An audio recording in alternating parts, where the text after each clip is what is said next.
All right, you ready? I don't know what to say. We've done it 100 times. Okay. It's the same as usual. Welcome to the Hoot and Holla podcast, where we seamlessly blend unprofessionalism and professionalism like oil and water. Every time. Every time. I'm Candace, because that's what my mama named me. But on Instagram, I'm known as Dabs of Candy. And she's Whitney. My mom originally named me Nikki, but I'm Whitney. whoa, push pause, time out. What happened? I was just hearing this. She wanted to name me Nicole and call me Nikki. Aww. I feel like Darling Nikki. It would have changed my whole personality. I think so. I don't like that. But I'm Whitney now. Okay. Well, I can take that. I identify as a Whitney. Or the artist formerly known as. Yes, Darling Nikki. No, and I am a good Prince reference. I know, right? And okay, I'm with Sparkleshine on the thingies. On all the medias. The medias of things and such. We have another great episode today. I have been anticipating this episode since we decided we was going to talk about this, y'all. Oh my goodness.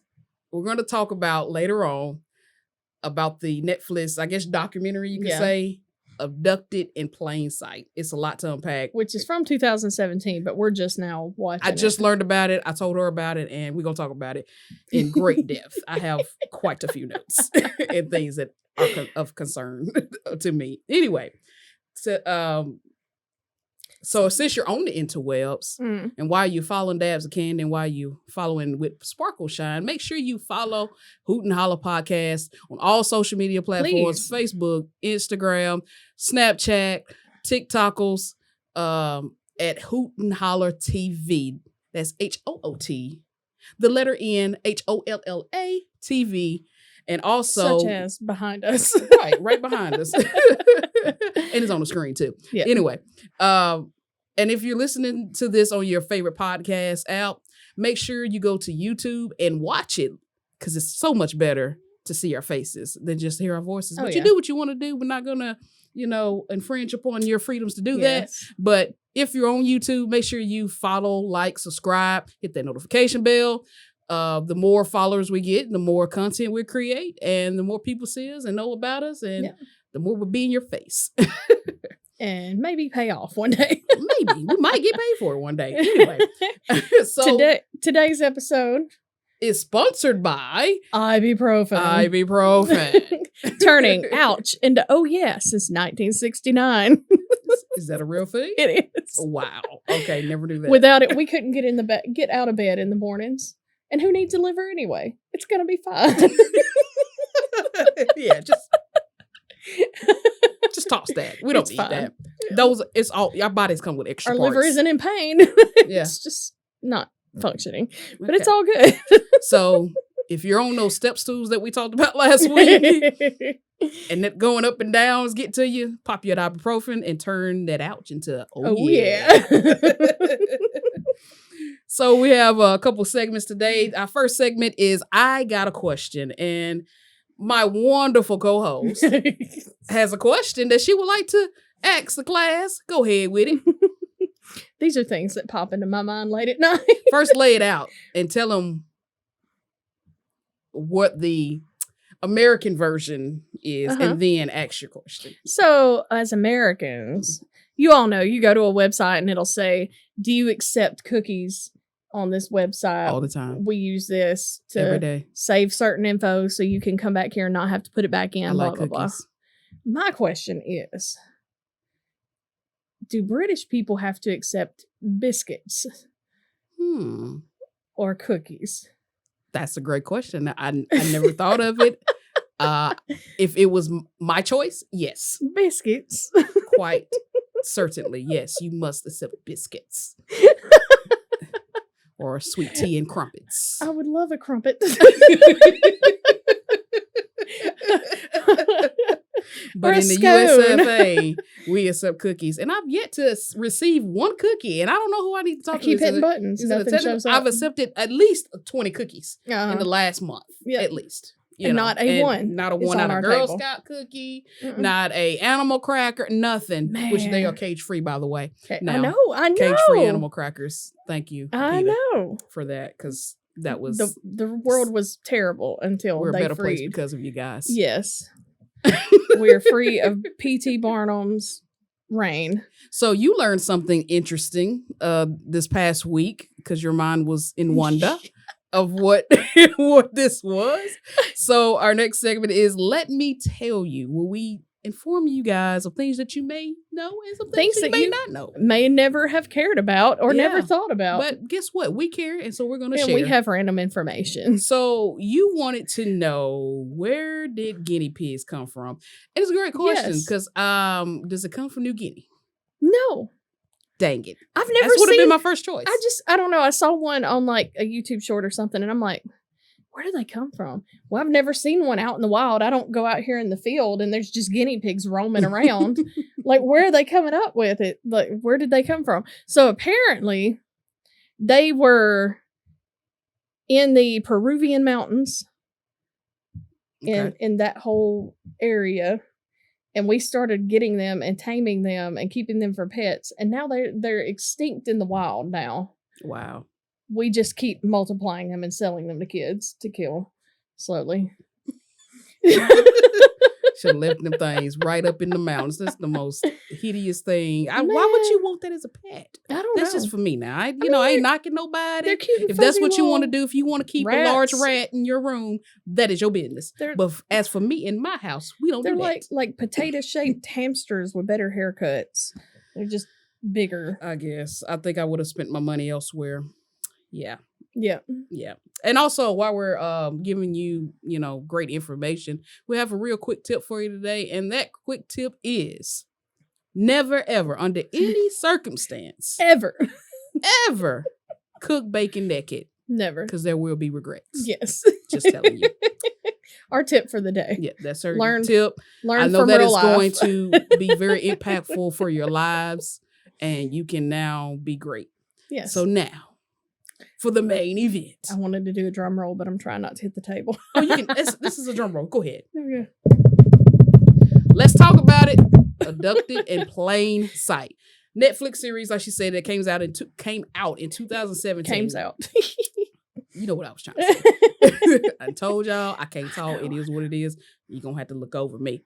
Anyway, so how I found it, because it's not like it was in, like you on Netflix and trending, top 10 and all that. And even though I had Netflix in 2017, I don't remember this. I don't either. I really don't. I think it maybe flew on the radar. I don't know how. I do not know how. Because it is nuts. Because once you hear this story, you're gonna be like, I should have heard about this. And you're darn right you should have. But I was listening to a comedian's podcast, and they brought it up as a subject. And I think it was an older episode, so I don't even know what year that they was talking about this. But anyway, so I was like, okay, you've piqued my interest because this sounds crazy. This surely cannot be real. This has got to be the comedian, embellishing for content. Yeah. They weren't. They 100% were not doing such a thing. So she watched it and told me about it. Yes. And then we've told everybody we know about it. It's like, y'all have got to watch these crazy people. I don't understand. I am so frustrated with them. It's insanity. It's like, when they say that some people shouldn't be parents, these people should not be. They are poster children. Oh my God. You shouldn't be a parent. parent. My God. Matter of fact, if you watch that, what's the other show with the prank calls, or not prank calls, but the calls to the McDonald's. Oh my God! Don't pick up the phone. Don't pick up the phone or something like that on Netflix. These has got to be these people's cousins. Has to be. If y'all haven't watched that one, you need to. I think it's just don't pick up the phone. It's just as mind-boggling and not understanding how something like this can happen. Especially the other one, the don't answer the phone, just because I understand this particular story that we're talking about today happened in the 76. So there weren't resources that there was when the McDonald's things happened. It's like the cell phone wasn't smartphone era yet, but still there were more resources. Oh yeah. Far more resources than there were in 1976. And it's just, I don't understand how and why this happened. I don't either. So this happened in Pocatello, Idaho. And if you're in Pocatello, Idaho, I am so sorry. Yeah, because these people were your neighbors. Because I got questions about all y'all. Everybody. Somebody's sleeping with cousins over there. Yes, it got to be, because it's the only reason that this could even happen. And so it's about the Broberg family, which consists of the dad, Bob, the mom, Marianne, the daughters, Jan, Karen, and Susan, and how they met another family who the husband is Robert, they called him B, Birchtold. And he's married with a wife. And kids. Has 5 kids. Was it 5? I missed 5. that. Yes. 5 kids.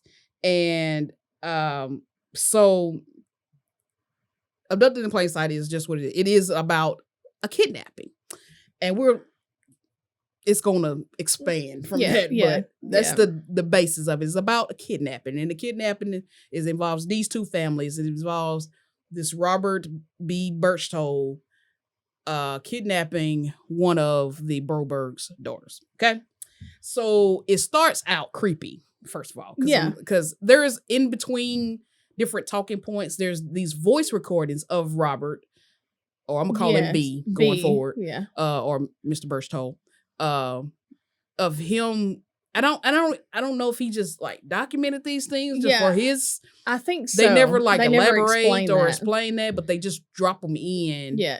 And it's playing these recordings of him talking about talking one about of the daughters, not his, the neighbor's daughter. Talking about one of the Broberg family daughters. Mm-hmm. So he's so the daughter that he kidnaps is Jan, and she's the oldest of the 3 daughters. And the voice recording is him describing, basically it's like a love poem about Jan. He's like describing her as a woman, and this girl is only 12. She's 12 at the time. This happened in well, they meet him in 1972, but anyway. That's what I was going to say. I had 72, but this is a few years later. But this is how they started out. And I mean, like I said, he's making like a love poem. And he's got a nickname for her. He calls her Dolly. Calls her Dolly. So he's like, Jan was beautiful and lively, and he walked up to her. And I guess this must be maybe his first like interaction with her, possibly. Yeah, that's what I kind of gathered. And because they don't really say, but they just play it. And so he walked up to her and, held her tight, and she looked up at him, and he bent down and looked at her and said that she was the little girl that he'd been searching for. Yeah. And I'm like, already you're like, what? What in the world, guys? Oh my. So they then cut to the Broberg family. I think maybe the mom first. Yeah. Or the dad, either one of them. They're not together in a group setting. They all have their individual shots, and they're talking about how much they're a loving family and all the glitz and sparkles that you would want. Just building up the stories like we're a great family. We had a wonderful childhood. The kids say. Marianne, the mom, met Mr. Birchtold in 1972 at the LDS church that they attended. And, met him, his wife Gail, and their 5 children. Mm-hmm. And, I don't know if they clearly say it. Don't they live like down the street from them or something like that? Basically across the road from each other is what I gathered. But I didn't know if they moved once he found Jan, or I don't know if they were just neighbors don't really that didn't know each other. But no, they had seen them. She saw them at church and knew that she didn't recognize that family. And I gathered that they live within close proximity of they're them. on the same street at least. A block over at the very, very most. Yeah. And so Broberg family and the Birchtold family become bonded immediately, almost. Like they the way one of the kids says is that, or the way Jan says that everybody in her family kind of had a best friend in the Birchtold family. Yeah. And she didn't say who was whose best friend or nothing like that. But I would assume that maybe the wife and the 2 wives kind of had some kind of rapport, and the 2 men and the children, of course. What stood out to me was I noticed it this time. I didn't notice it the first time I watched it. But she said that B started coming by every single night Yeah. Like on his way home from work or whatever, he would stop by and hang out for a while. And I'm like, It's crazy. first of all, like I have, like you can show up to my house anytime you want. Right. And I'm not going to, now I might be like, man, excuse the mess. It's terrible. But I'm not going to be like thinking anything weird of it. My kids love you. I love Right. you, whatever. But if you come over every single night and you start paying one of my kids a whole lot of attention and ignoring everybody else, we're going to have a problem. Yeah. So Jan describes B as the fun dad. Like they liked Yeah. him to come over because he would play with the kids Like and play and wrestle and all do those all kind the of things. things. And by the way, the Broberg family had all girls. They had no boys. And I don't know what the situation was with None Mr. of- Burstow's yeah. family, but they didn't say that. They don't really mention their kids. They at don't all. interview the kids. They don't interview Gail. No. None of them. I guess all of them just were embarrassed and didn't want to talk. Well, I guess technically this is the Broberg story, you Yeah. know, but anyway. yeah. So after they get through all of that, then they go to another voice recording of B. Oh, And God. this is where it gets even more creepy. So the voice recording, he's describing an interaction that he had with Dolly. He doesn't say Jane, he says Dolly, which is one of, because she says that he had many nicknames, but Dolly was like his The main. go-to. Yeah. And he telling each other that they loved each other. And he proceeds to say that he put his arms around her and bent down and kissed her and says no man could love any woman more. Any woman more. Yep. And I'm like, this is a 12-year-old. What are you talking Yes. about? Yes. The heck? That one was creepy. And I'm like, oh my God. You know, so at this point, I'm like, man, if these parents find out, it's they are blind. this is gonna be over. How are they real not quick. seeing this? It's like, you know. Because and what they keep saying throughout this whole thing, we didn't know what pedophiles were. We didn't know they existed. Okay, I know they was in the stranger Okay. danger Okay. era of things, but here's the thing: we have a grown man going to another house where there's children and interacting with those children when he has 5 of his own Yeah. down the He's road or across neglecting the street. his children to play with your So children. you going out of your way to interact with another family's children, and this is a man with little girls.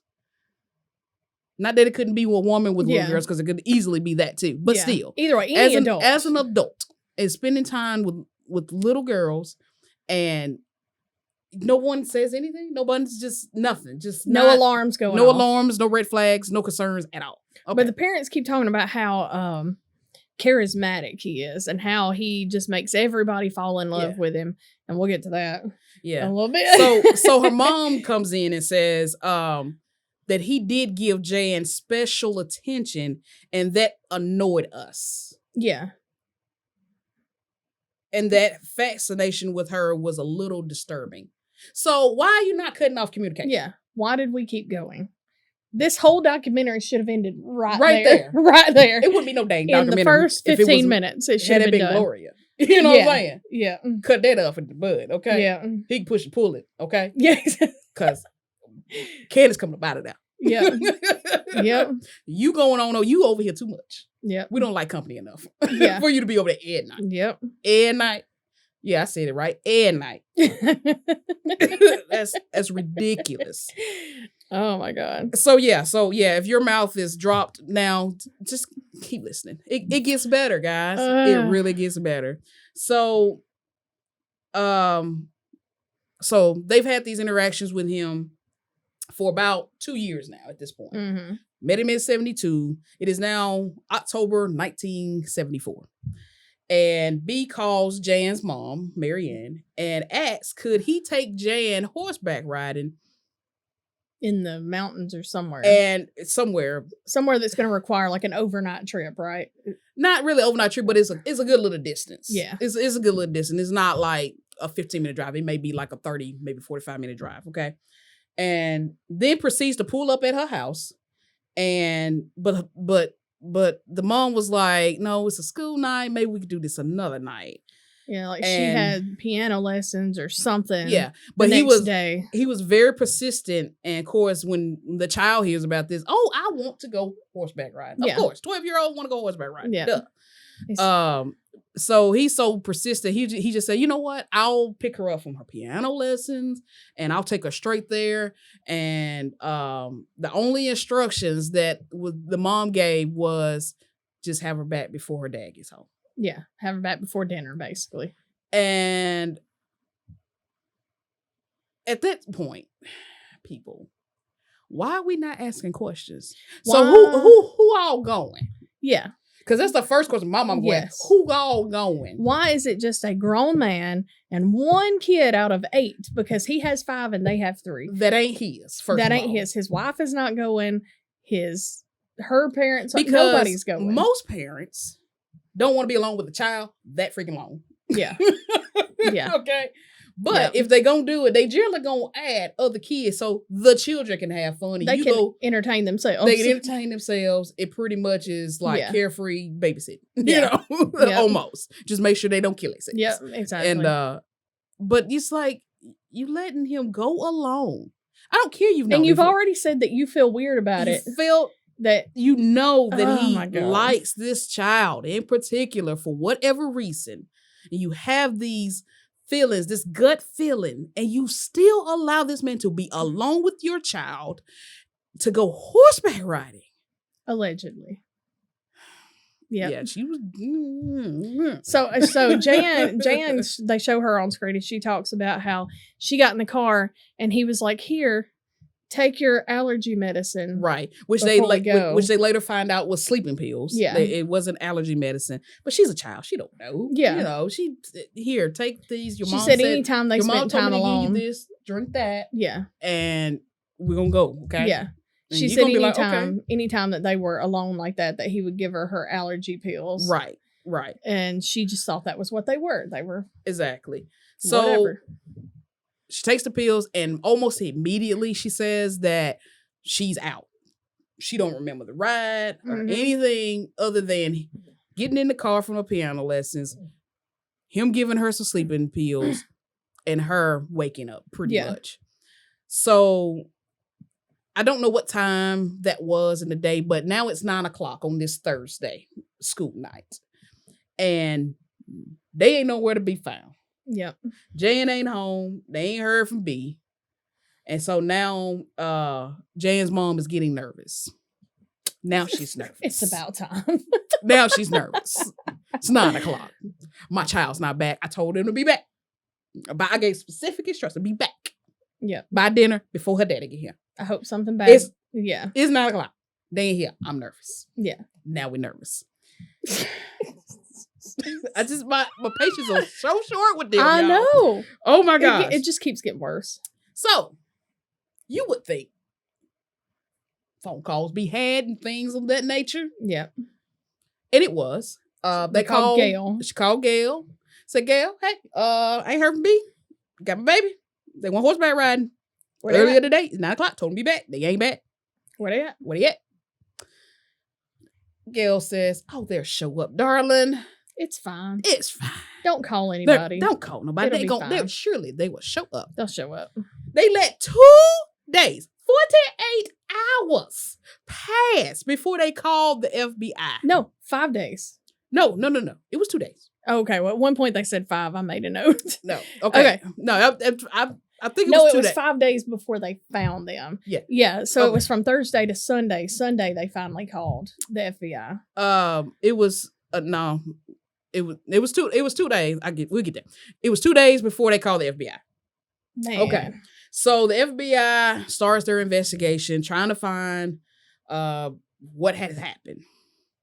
They find his abandoned vehicle. Wait, hang on. What killed me was the FBI kept calling it a kidnapping, and they're like, "It's not a kidnapping. It's our friend." And we told him that he could take her. It's not a kidnapping. And they're like, "It's a kidnapping." It's like, he got your baby. You don't know where he at. It's kidnapping. Yeah, they had to keep telling them. It's not like they staying at the Holiday Inn. You have the address and telephone number, and you're able to make contact. You're not able to make contact. Yeah, this is kidnapping. Your baby missing. So it took them like all this time to even comprehend that it was a kidnapping. I don't think they even fully comprehend. I don't think they ever comprehended it. Yeah. I really do not. I think in the back of their mind, there was something that said, no, he was just a friend. He just made a mistake. Yeah. Yeah. Anyway, so the FBI is investigating. They find his abandoned vehicle and notice that the windows are punched out, but they were punched out from the inside. It was a very poorly executed crime This is scene. horrible. Horrible. So they put out a nationwide search for Jan and for B. They searched for them for weeks. Weeks they look for them. Weeks. And the FBI is steadily investigating, trying to find them, and they find out that B has a history of having a thing for young girls. And it was funny and it wasn't funny, his y'all. brother. It was funny and it wasn't funny because it is a sad situation. It is. But it was funny. His brother said, well, I always knew he was a sexual pervert. Yeah, his Y'all brother had- is so matter of fact. Yeah, He's just like, he's yeah. always been a pedophile. He always had a little thing for little girls. It's like, He's just so matter of fact and so blunt with it. It's Every like- time they interview him, he's like, yep, it's he's like POS. this should have been the freaking person in charge. Yes. Because he's the only one that's seeing this outside the FBI. Because the parents ain't seeing. I don't know what Gail doing with her life. Yeah. That's that was my biggest question through the mom. whole thing. Yeah. What is going on over there at Gail's house? Yeah.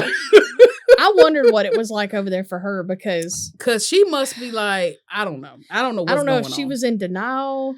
I don't know. I don't know. Well, I would assume if he's had other dealings in the past that she had an idea. She may not know the full length or severity of the situation or what he was doing or what he was trying to accomplish or whatever. But I just feel like she knew this about him. She and was to the either- point that she was just stay quiet. She was either an accomplice or a victim herself. Like think he she was- abused her and had her in her place where she was so terrified to say anything or go against him Yeah. kind of deal. Or she knew about it, but she let it happen to other people's kids to keep it from happening to her kids. right. So one or the other. So he definitely is textbook master manipulator. Yes. And he had a plan from the very time that he met Jan and this family. Yes. He did. Yes. So they go back. They keep going back and forth. They go throughout back this and whole forth. thing. So they go back to a few months after that Jan's mom originally meets Mr. Birchtold. And she tells a story about how he calls her out of the blue one day and tells her to bring him a sandwich because he wasn't going to be able to get lunch. He's at work. He's at work. And he calls her to do this. Yeah. So she says, And- okay, I'll take you a sandwich. And I'm just going to tell you this. Listen. I ain't Listen. married. I ain't never been married. But I know Ah. one thing. You'll take a sandwich to another man that ain't your man. Yes. That's crossing all Yes. kinds of lines. Yes. And it may be very, unless you were a waitress. it could be very There is- innocent. It really could be very innocent, but you just don't leave the door open for interpretation. Yes. Yes. There is no way. Lead us not until temptation. Don't open that door. There is no way. If I would have found out that a woman called my husband and said, I'm at work and I'm hungry. Could you bring me some chicken nuggets? And this fool brought her chicken nuggets. No, you wouldn't even bring me a daggone Frosty the time that I asked you. Yes. But you taking her whole 10-piece? Yes. We got a problem. It's over. And you bought her 2 sauces? You paid extra for the Dude. sauce? Are you kidding me? Oh my God. You can't tell me that didn't cause a fight. No, it didn't because these people Because they stupid. stupid, dumb. Gail is in the Oh. corner, rocking back and forth, just crazy. Oh my God. So that And then she goes on to tell. well, she says that wasn't the only time she did it. She done it. She said she did it Multiple on times. several occasions. Yes. and so And that he he did made her that. feel good. That helped gain Mm. her trust in him. He was planting the seeds early. Well, and it also plants that shame because if there's that shame, I hold something over you, right. and I wouldn't you don't want this the to world get out. or the little community to know. So Yeah. now you're going to be more loyal to me as far as Mhm. keeping any of my secrets. Right. So he starts flirting with her and Telling her she's paying her all sexy. these unsolicited compliments and made her feel all warm and fuzzy inside because apparently her husband doesn't tell her these things because Mhm. if he did, he couldn't tell her that. Just being honest. So, and she enjoyed every minute of it. And if you notice, I don't know if you noticed this, while she was talking about this, because she had like a little smirk on her face. She had this delightful look on her face. Like she's like reminiscing back. It was like, that was a good time. Yes, exactly. That was a good time in my life. Exactly. B must have been good in bed, is all I'm saying. Well, at that time, they hadn't had a sexual relationship. They had kissed and they had hugged and they had a little touchy-feely on the little church trip. But they hadn't actually went the distance. But next. So, like I said, now B has the trust of the mom. So now he's got to, of course, get the dad somewhere on board to help put his plan fully in motion. And this is when I had to pause the TV. Because I just know this just did not happen. I know, like, what? I had to, look, I missed so much the first time I watched this because I'm not the type to yell at the TV. I was home alone watching this, and I was yelling at the TV so much. I kept having to pause it. Yo. I missed so much that I saw this second time that I watched it. Because I'm just like, what? The fluency of curse words that I see. Yes. I'm trying not to say them now. Man. Because they was deep in my spirit after watching Man. So I know you're wondering what we're talking about. So go ahead. So B comes to the dad's work one day and he says, and Bob the dad says, I'm just so I could tell he was just frustrated and angry and flustered and just all over the place. And he said that B was very knowledgeable of in the sexual field. He said that. Yes. But then that was all he said besides what happened. And I'm like, how do you know, Bob? What all happened, Bob? He's very knowledgeable in the sexual field. Which makes me wonder how many conversations have been had between B and Bob. We don't know. We just know things. about this one situation. So he's like, I need to go for a ride. And Bob's like, okay, cool. Well, before that, he also tells him that, he didn't have he didn't tell him this. Bob just go ahead and says it and say, him and his wife don't have a great sexual relationship. Yeah. So that is to insist that they have had those a couple conversations. Yeah. Probably man to man. And I'm sure this happens all over the world.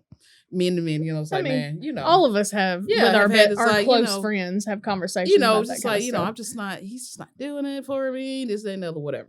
Yeah. So go ahead. Yeah. So they get to riding down the road and B is all like, man, I can't stand my wife, and acting like all these things are going on between them. And he's so mad and frustrated. He's so sexually frustrated.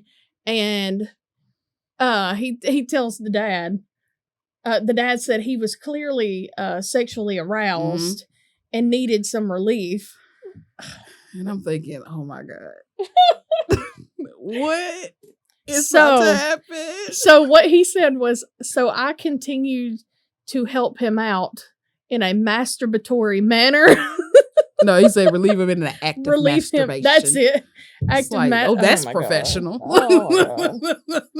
He's been coached. He's been coached on that. Okay. I mean, goodness. Oh my God. So now you got the mama bringing you sandwiches, the dad jerking you off in the car. And then the dad, and I'm like, I do not feel sorry for you. I do not. He's like sitting there crying. He's like, it's the worst thing I've ever done because I had broken the trust and the fidelity I had with my wife. And I'm like, first of all, Bob, clearly you've had sexual feelings for a man. Something. So. Because I don't know. If this was us and we were in a car together and you were like, I'm so frustrated, I'd be like, man, I'll buy you a vibrator. Like, there would be no. Whitney, I love you. I do. And I'll do anything for you. But I won't do that. Never. Oh my God, no. Jesus. Oh my God. So you no just way. Okay. You just comfortable doing reach arounds. That's what you were doing? Yes. Man. You did that too comfortably. So now he has all kinds of blackmail between both parents. So let me tell you this. We are only 22 minutes in to an hour and a half documentary. And at that point, all of this happens in 22 minutes. I'm literally like, what else is coming? It's like, what other material do we have?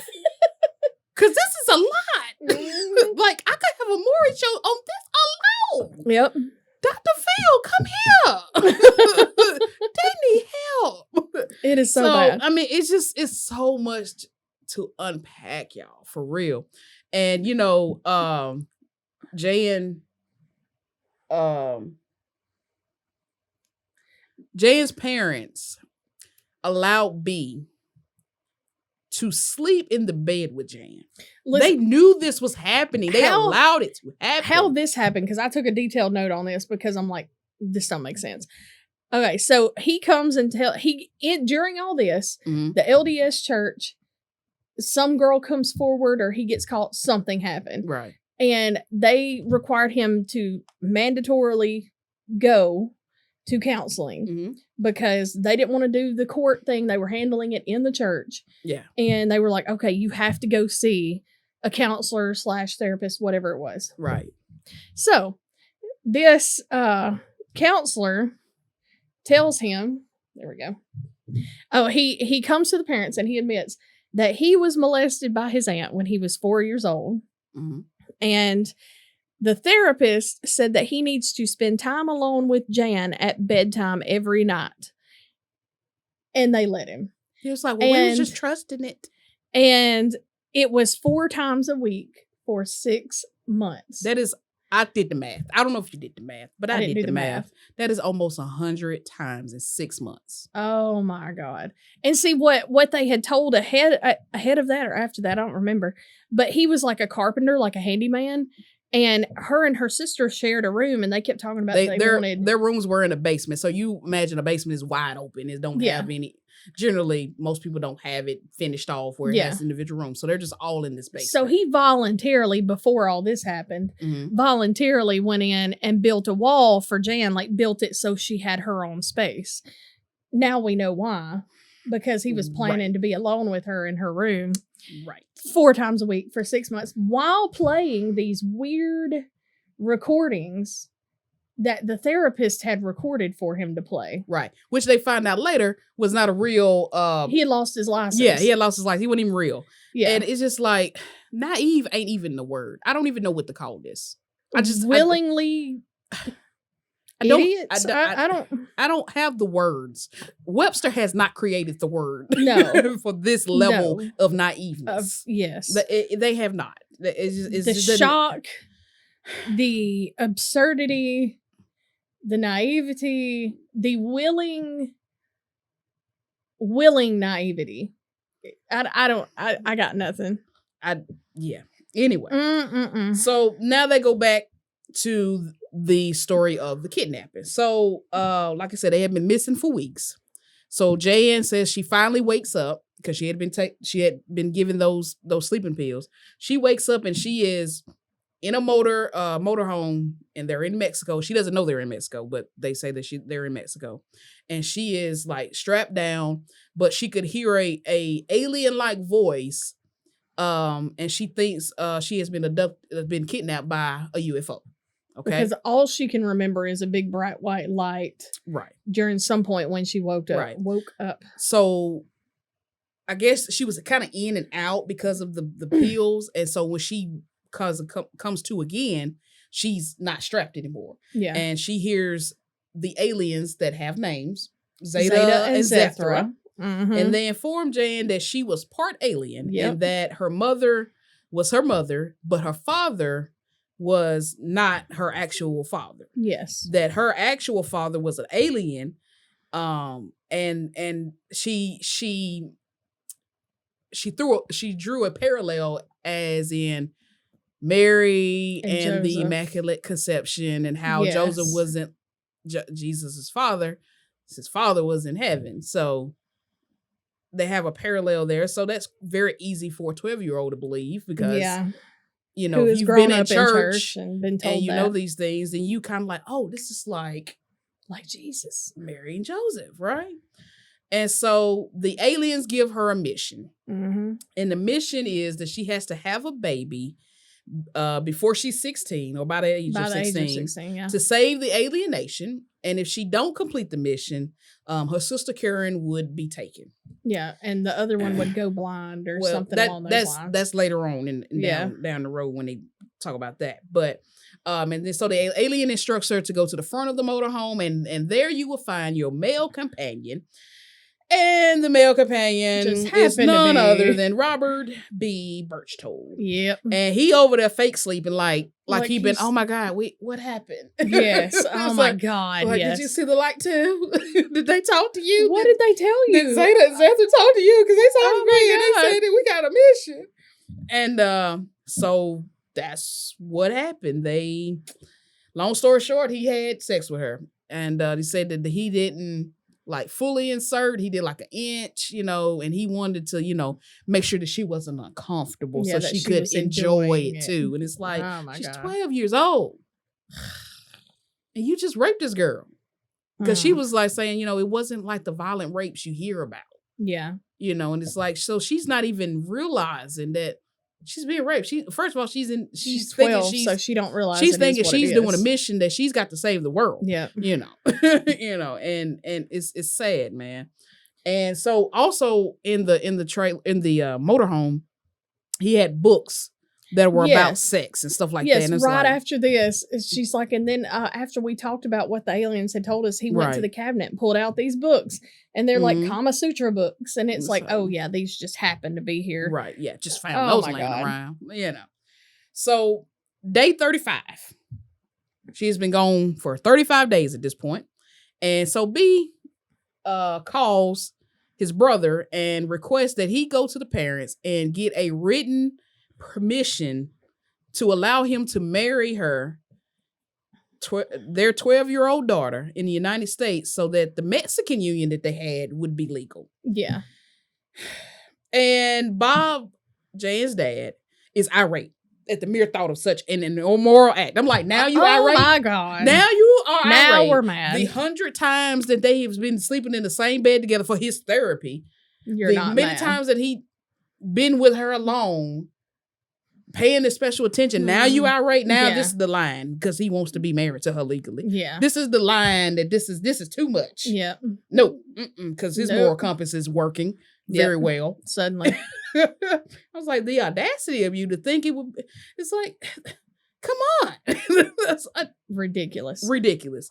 I was ready to punch him in the face. I know. Both of them. I know. really. I can't stand either of the parents. I have no. Mm-mm. I have 0 ounce of sympathy for them. I really do. I feel so sorry for Jan. She should have been. All 3 of them kids should have been removed from that house. Yeah. They really should have. Yeah. But anyway, Yep.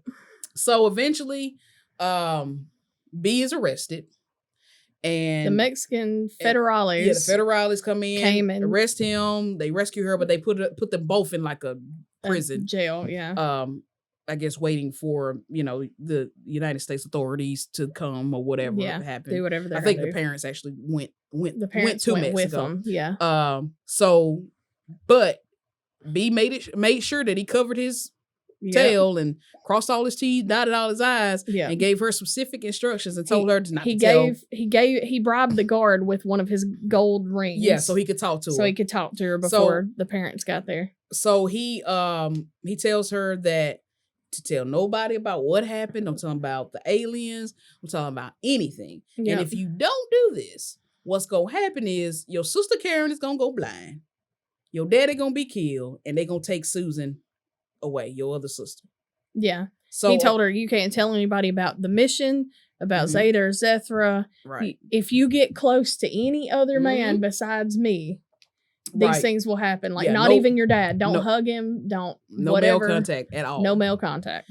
So And she's terrified. So of course Right. she's gonna so follow. she doesn't say anything happened. They like go get her checked. Her hymen is in place because he didn't only put in but an inch. So therefore, there ain't no disruption in the system. God, So, he thought about everything. I mean, he did. He thought about it like Mm-mm-mm. anyway. So, and this other frustrating part of me, like, so they take her to the doctor and they determined that her hymen is intact, and and so the mom was like, and we were just so relieved. I'm like, are you freaking Really? kidding me? Are you that dumb Yeah. to think this man was alone with her for 35 days by himself in a motorhome? You see what he did when y'all was in the same house? Yeah, for real. You think he just gonna just stay there and just watch her sleep? Yeah. The heck? Mm-mm. I tell you, naive ain't the word. Nope. And so he's indicted on kidnapping charges, and then he's awaiting his pending trial. So And the FBI tells this family, Stay away from him. No contact. Have no contact with his family or him. Oh, but no, on Christmas Eve. So this happened in October. I think they got her back in like November. And so on Christmas Eve, Gail goes over to the bird hole, whatever. The Broberg. Broberg family, and has a conversation with Bob, the dad. And so the gist of the conversation is either it's blackmail, basically. It's like either you sign an affidavit saying that that B didn't take Jan, you had permission, blase.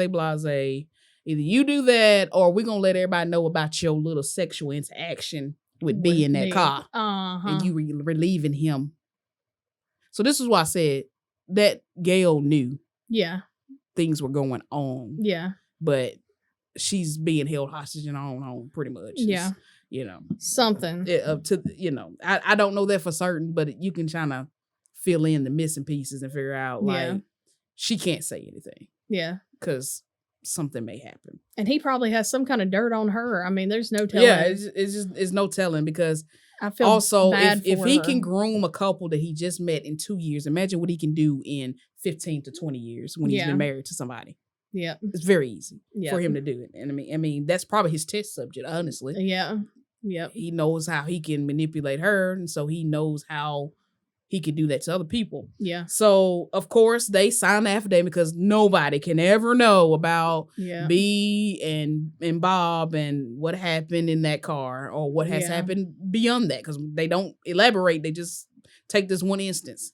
And so that kept him out of jail, and the FBI was furious. They were furious. You just wasted our time. You killed our case. Killed our case.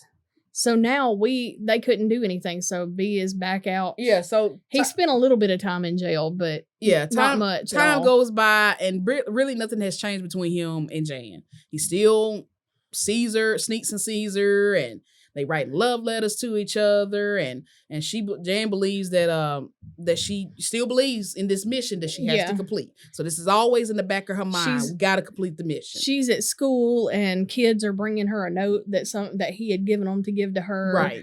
Or leaving her a message that says to go to this payphone at this time, and it'll ring, and we can talk or whatever. So the plot thickens, guys. Oh, it keeps getting worse. That's such a bad story. Get worse. I know. It just keeps getting worse. It gets worse. The mom, Mary Ann, starts having a sexual relationship with B. This is after she starts an affair, an 8-month affair with a man that kidnapped your daughter for 35 days, blackmailed your husband for having a reach around situation in a car, has slept in the same bed with your child over 100 times. You were alarmed by his attention to Jan, and ignored you. He wanted to marry your 12-year-old daughter so he wouldn't get in trouble, and that made you irate. And you decide to take the same individual and have an 8-month sexual affair with him. The words that I want to say. Knowing that during that affair that he has more access to her daughter than ever, because now he's spending more secret time in the house and around, and my God. He's like, you should leave your husband and this, that, and the third. And the affair eventually ends, but it ends because B pretty much outs the situation. He tells Bob, hey, I'm having an affair with your wife. Yeah. She gonna leave you and this, that, and the third. And it's like, and then her and the husband decide to stay together, right? He threatens divorce. He has her serve her papers. He's like, take the kids away from the house. Has her serve her papers, and and he's like, we just fell into each other's arms, and we just didn't want to break up our family. And we're like, how can this man come between us and all this stuff? And it's like, you let him. You let him in the house. He went in the room. You did it to your dad.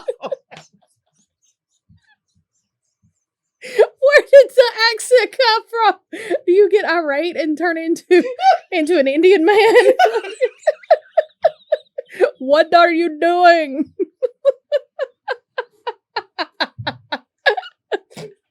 You're tired. You're very tired. I'm tired of him. It's what I'm tired of, man. Man, they done frustrated me so bad. Oh my God. I don't understand. I don't either. The process of how this happens. I don't know. I've been young and dumb. We all have.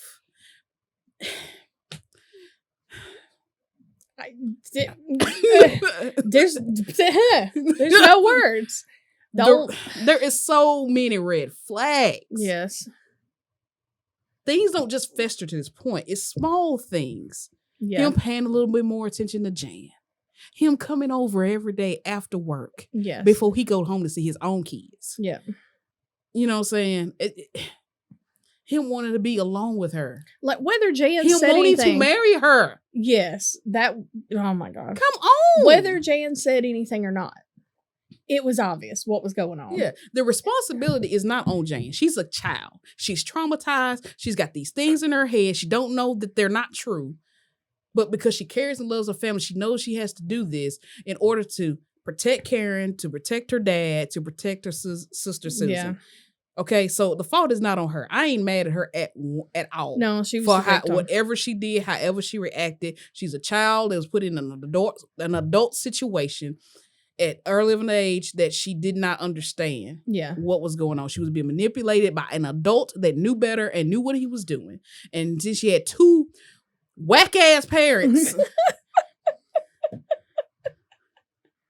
that didn't protect their child and put her in these situations. Yeah. Oh, it got because worse. I don't care how many times you jump up the screen. You're not going horseback riding with this man and his kids and his family is not with him. Yep. And I ain't with you neither. Yep. You're not and going. in the middle of all this, in the first like 30 minutes or so, it shows another neighbor, and this is the only time that he's on screen. Mm-hmm. It shows another neighbor, and he says that they went boating with B and Jan. Right. Not his wife, not his kids, just him and Jan went with this couple boating like they're a couple. And he's an old man now, but he was saying, he's like, after that day, he said, we never hung out with them again because he said, right, because everybody else saw the red flags. Yeah, because he was like, something's not right here. This is not normal. This should not be like this. And so they quit having contact with the Birchtold dude at all. So the affair ends and B moves to Wyoming for whatever reason. And he opens up a family fun center. Whoop, whoop. Little girls everywhere. Yep. Why? You got to go get them, bring them to you. Yep. If you build it, they will come. Right. So now Jan wants to go to Wyoming. So you gotta understand, she's 12 years old. She's probably 13 at this point. Yeah, she may be 13 but at this point, but still, she's getting closer to 16 and she's freaking out because she traumatized. She has to complete this mission. She's still under this man's thumb. He's grooming her. He's telling her that he loves her, and they're having conversations about being married and being together. Mm-hmm. So she's in this. She's having a love story. She's never experienced love. You know what I'm saying? So this is like her first introduction to love, and it's morbid as hell. Yeah. And so she's infatuated with all of this, you know, and she still has this mission, and she thinks she doesn't know that this is wrong. She thinks they are supposed to be together. Yeah, this is. So of course, she's gonna do like any teenager. Yeah, so she's kicking and screaming, wants to go, and the parents is like, no, you're not going. She begs and pleads, and you know what her effing mother. Mama does. I want to punch that old lady in the plane face. Ticket and puts her on a plane to Wyoming and sends her to spend a few weeks with him. Spend a few weeks with her abductor. What a dumbass! She serves her up on a gold plate. Here she is. Let me get this for you. Yeah. Hold on, let me get that for you. Go yeah. ahead. Here, there you go. Drink of it. Okay, you done? Okay, thank you. I'll take cool. it. All right. Cool.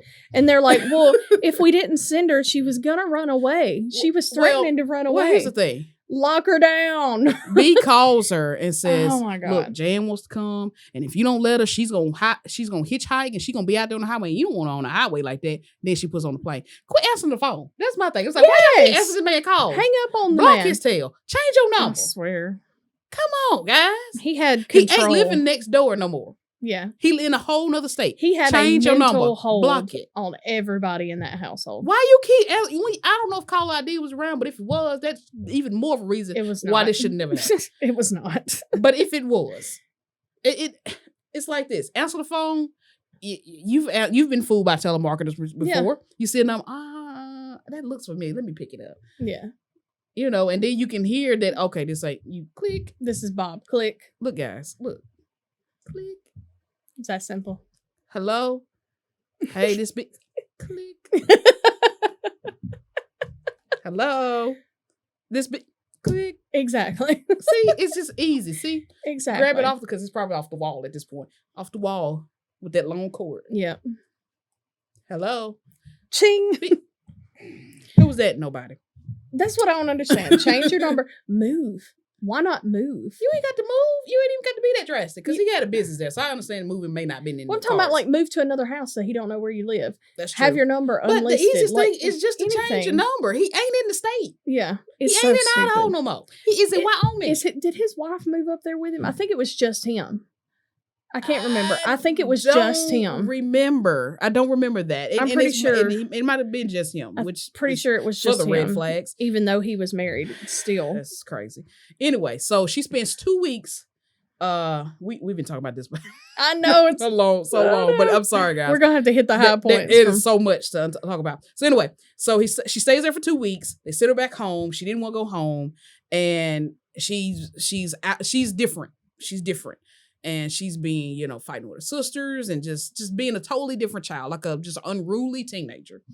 And Well, she's angry because that 16-year-old marker is getting closer and closer and closer. yeah, And if she's physically that far away from him, she can't complete her mission. right. So in her head, she's trying to save everybody. She's trying to protect everybody. So August of 1976, she is now left for the second time and disappears. Yeah. Okay, so her parents don't know where she is. B calls and claims he talked He's to Jan, pretending. and he yeah. don't know where she's at, and he's concerned, and he's worried about her, and this, that, and the third. So he just keeps. That's what I'm saying. Change the number. Don't pick up the phone. He calls them constantly for 3 months after she's been gone. At this point, they've already got the FBI. The involved FBI again. has a wiretap, and he's constantly calling, just calling and Yep. calling. Have you heard from? Yeah, I talked to Jan today, and yeah, I think she's doing something she don't want to tell me about, and I'm just, if anything ever happened to her, and just on and on. Y'all just doing this mental, excuse my language, mind fuck. Yeah. To them. Yep. Over and over and over and over again. And they're and- like, we have a feeling he knew where she was, but he Right. just wasn't telling us. And right. That's And- why the FBI was tapping the phones trying to see if Right. there was And any so- way. And so a part of me thinks that at first he didn't know where she was, or he was just kind of keeping his distance to Yeah. figure out before he actually made contact with her. But anyway, he finally, he eventually takes her to California and enrolls her into a Catholic school under a false name and tells the nuns that he's her father and that he's a CIA agent and they're on the run from Lebanon. Oh my God. Just in case somebody comes looking for her, don't tell them nothing because I'm a Lie. CIA agent. They looking for us. Yeah, they're going to kill us. So at this point, she's been missing and gone for 102 days. And the FBI finally finds him, and he's arrested for the second time for the second kidnapping, and he's charged and arraigned on first-degree kidnapping, and he was acquitted of all charges. And it's because of her parents, because he has this dirt on them, and they cannot let them air it out to get the justice that their daughter deserved. This man needed to be in jail. He shouldn't even made it to do this twice. It shouldn't happen twice. Lightning don't strike in the same place twice unless you freaking let Yeah. it. And that's what they allowed. They allowed this to happen. Yes. They allowed this to happen. I don't care. All this, I didn't know. All of it. We all didn't of know it. it was called pedophile. All of it. We all didn't of know it. it was called pedophile. All You of it. allowed this to happen. Yep. You invited this into your house Yes. and let him sleep beside your 12-year-old daughter. And this whole time I'm watching this, I'm thinking, why is this a show? Why are we airing all this out now? What is the point of Let me this? go tell I you. would be humiliated. Why are you admitting this to the world? And then you find out at the very end Yeah, what the whole point of this The mom is. wrote a book about The mom this whole wrote a book, situation. the daughter wrote She's a so book. proud of her damn self. Yeah. Yeah. Because I wouldn't have never. And if it's part of a healing for Jan, kudos, all for it. Do what she needs to do. She But wrote a your book. dumb ass Yeah. didn't need to write shit, but a damn An apology letter. Yep. for being an inadequate parent Yes. and allowing a pedophile, a predator, Yes. inside your home. Not only that, not only did that, you danced with the devil too. You had an 8-month affair. Yep. With him. Yep. It's ridiculous. It's messed up. So this whole thing you find out is just publicity for this freaking book. Or books, rather, and they're going on speaking tours, and all of these other motivational things. stuff, and B got educational. upset about it, and so like they're all telling lies about me, of course. Didn't he took her to court at some He point? took her to court because while she was an adult, and so because she wanted a restraining order against him, a stalking restraining order, and it's usually, I forgot what they said, 3 years, but they actually got it, but he got it for the rest of her life. Yeah, and so Jan is saying that over the period of time between the first and the second kidnapping and all the times that they spent alone, that they had at least over 200 times they've had at least sexual contact. Yeah.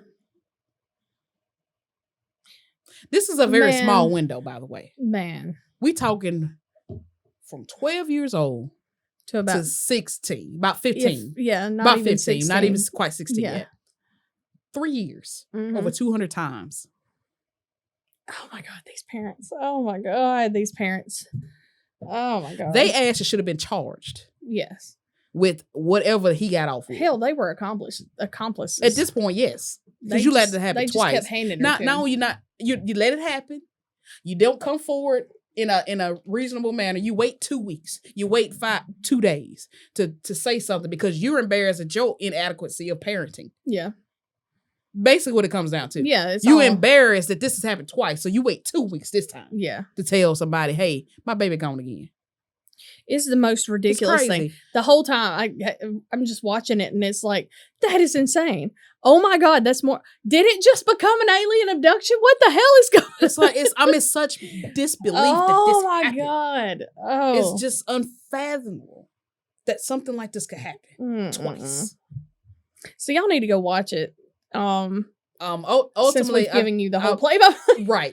It's still worth the watch because you need to hear from their words and see their faces so much. and how tore up they are and how delightful she'd like to talk about her little affair. As you watch it, I want comments under our podcast. As you watch, I want all the reactions. I want all the reaction.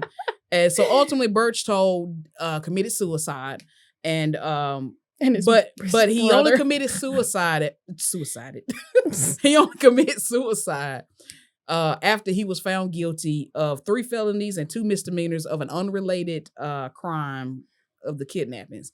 He was arrested and found guilty of these charges because there were a biker club that formed as a ally or advocacy is for children of child abuse, and so they was all out they were basically security for her like book tour. Yeah. And they were out, and Mr. Birchtold came through and ran over one of the bikers. Yeah. And so I don't know if I think he may have killed 1 or 2. I'm not sure. I can't remember. But anyway, he was convicted, found guilty of 3 felonies and 2 misdemeanors, and he was supposed to come back for sentencing, and he was like, I ain't doing it a day of prison. You know what they do to pedophiles in prison, and then he killed himself. And this is where his brother's commentary came in again, where he's like, yep, he said he wasn't going to prison. Yeah, it's like he's the only person with some freaking sense. Yes.